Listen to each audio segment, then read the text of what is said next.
Hey folks, welcome back. Today we're finally wrapping up the Back to the Future trilogy with part 3. I mentioned in my last video, this one here, that the second one was arguably better than the first. Yes, I know you can't have number 2 without number 1s, but you can always have number 1s without 2s. Now I know a lot of people tend to skip over this one, or treat it like the weird cousin of the trilogy, because the third installment always has a knack of being, well, you know, bad. But dagnabbit, we're finishing this thing. That cliffhanger from part 2 didn't leave us much choice now, did it? So as always, I'll be sharing my thoughts as the movie progresses. So kick back, relax, grab some beans out of a can, subscribe, and let's do this. We pick up from the events of the second movie, where Doc helps Marty 1 go back home, then Marty 2 shows up out of nowhere. Confused yet?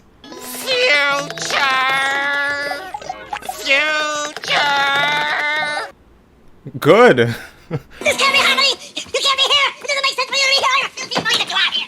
I don't understand what he just said, but I double it. You know what I just remembered? It was a pretty major plot point for Doc not wanting to know how he dies in the first movie. But now he's reading a whole letter from his future self now stuck in 1885. I guess the writers just forgot about that. Anyways, Doc says in his letter that a good chunk of the DeLorean is damaged, and while no car parts were invented yet, it was all just this.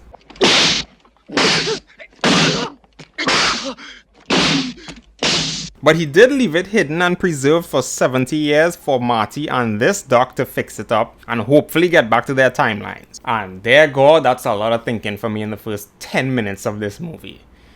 I repeat, do not attempt to come back here to get me. But how can he leave his bestest partner? Anyways, they follow the map and find it. But it's been 70 whole years. Like, wouldn't everything stop working? No wonder this circuit failed. It says made in Japan. Bruh. That's racist.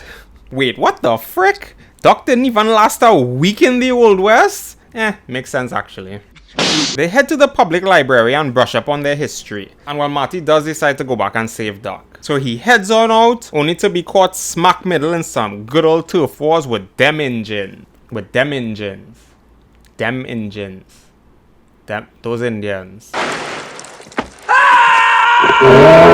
What the heck? I love how the bear eventually stopped, but he just kept running till he knocks himself out.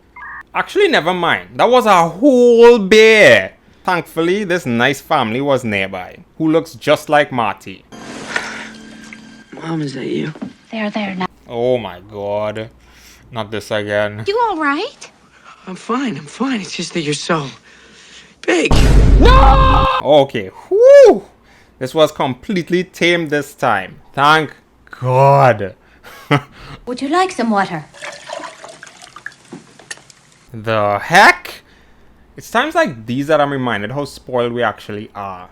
The next day he heads on over to what will eventually be Hill Valley and goes in this bar to order a water, but they only have whiskey.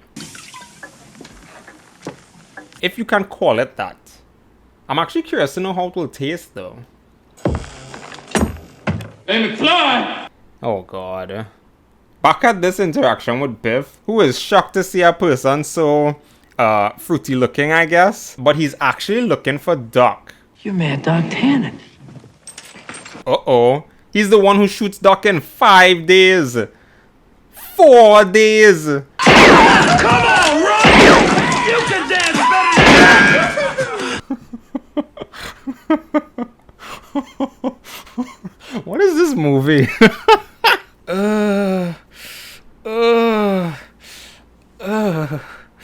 No. Whew. Let it be known, Marty would have actually died here if Biff didn't run out of bullets. He likes way too much trouble. Oh, never mind. He was also supposed to die here. And he got hanged. No wonder Doc didn't last a week. Frick! Thankfully, Doc saves him. But we learn why Mad Dog shoots Doc in for days. Something about whiskey and a horse throwing a shoe adding up to $80, and that's $1 million in today's money. Shot in the back over a matter of $80. Now I wish I'd paid him off. Everyone gangster till men come for their money. Stewie, Hey. Hey there. Doc is ready to dip from this stinky timeline, my words, but Marty just casually mentions that one of the Indian arrows pierced the gas line, so they have no gas. They try alternative means, but it's no good. So Doc gets the great idea to push the car with a train, which under the right circumstances, in theory, can get them to 88 miles per hour. But the train is taking that route on Monday, so the same day Doc gets capped. Not just that though, that same route isn't even finished. So it's almost a side sewer mission. Switch those words up. But this random lady starts having trouble with her horse and she almost dies. Thankfully, the guys were there to save her. You saved me. Oh my. I didn't mention this before, but Doc's tombstone had his beloved's name on it, which happens to be this Clara. But Doc himself was doubtful that such an encounter even existed. So... I'm almost glad that snake spooked those horses, otherwise we might never have met. Be chill, my guy. Come on. Uh-oh, turns out Clara was supposed to fall into that ravine, which is how that ravine even got its name. Clayton Ravine. These guys just enjoy messing up the timeline, it seems. But wait, if she was supposed to fall there, and the only reason they were at the ravine was to scope out the scenario for the DeLorean, how did Doc even meet her in the timeline before Marty came?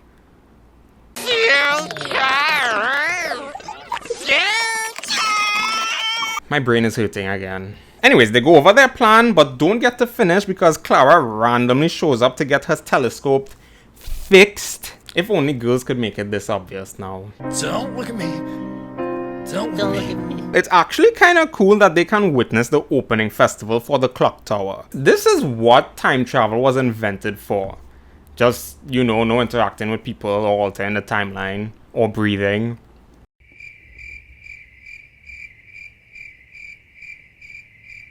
Ah! Oh my god! Oh. Marty's a pretty good sharpshooter though. Dang! But uh-oh, troubles are coming. But today isn't the day Doc gets shot, so it's fine. Or was it tonight?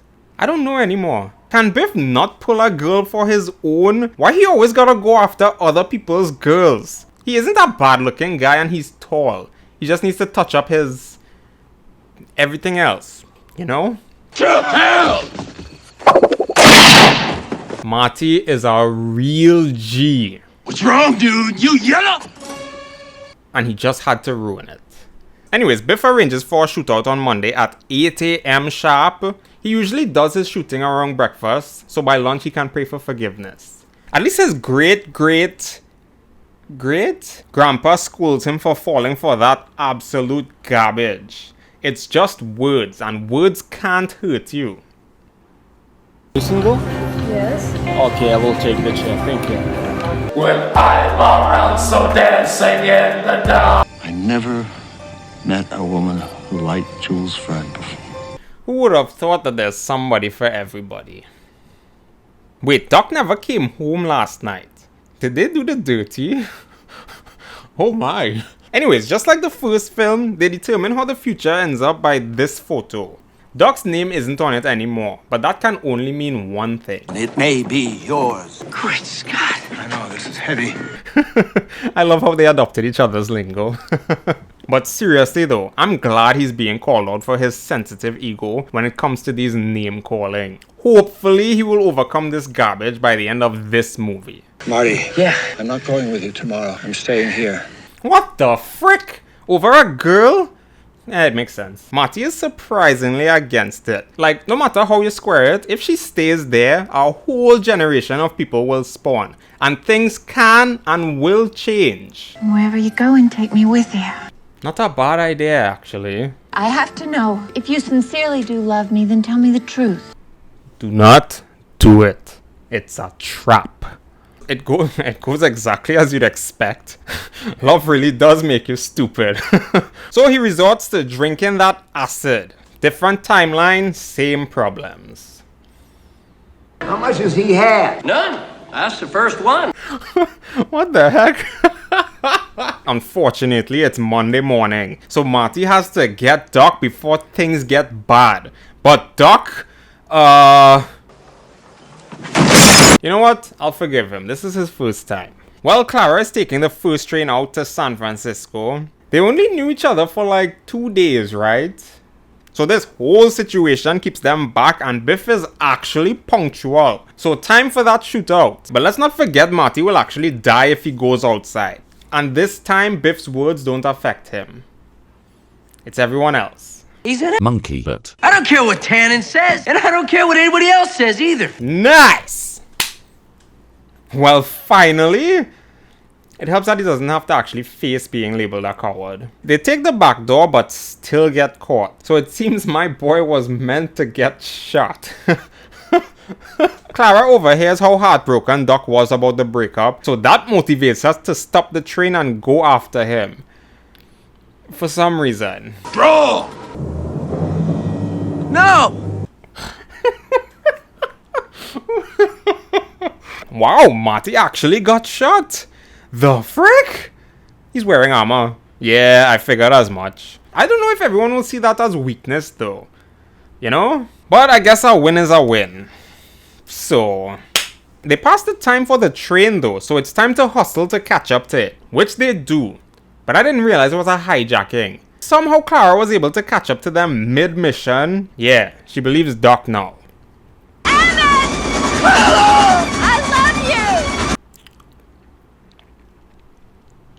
Anyways, they get the great idea to bring her along. Which is what I was saying in the first place, actually. I can't, Emmett, I'm scared! I can't, Emmett, I'm scared.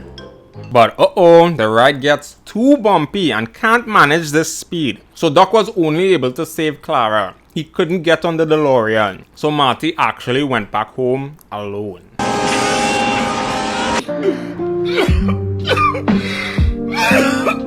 I cannot believe Jennifer is still sleeping on the porch. When they left her, it was an alternate timeline. She should have adjusted to whatever her timeline self would be doing now.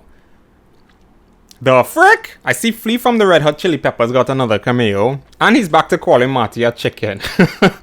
But my boy is beyond that now. So good for him. What the helly? That race was what set him off into bankruptcy in the second movie? That's actually kinda wild. Frick! The frick? It seems like it took him about 10 years, give or take, to create the time-traveling train. But good for him. Damn. He really just came back for Einstein and to give Marty the photo they took together. So he hops back onto his train and flies somewhere. He went back to 2015 to convert the train into a flying train. And that's the movie.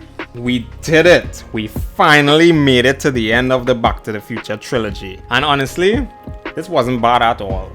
Now sure, it's not as iconic as the first or as chaotic as the second, but it brought everything full circle and wrapped things up with some genuine heart. I can't figure out yet if cheesiness contributes or takes away from a movie yet. I guess it's a levels thing. To an extent, I can see why people wouldn't enjoy this one as much. It went from light-hearted adventuring and some stakes to Doc's love story basically. Man really fell head over heels for a girl he just met.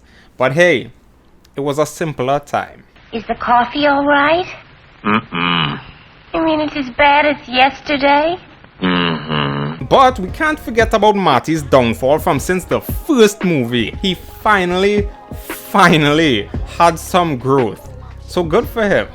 If you enjoyed this video, check out another one of mine right here. And let me know in the comments, where would you go if you could time travel? And as always, thank you all so much for watching, and I'll catch you next week. Peace.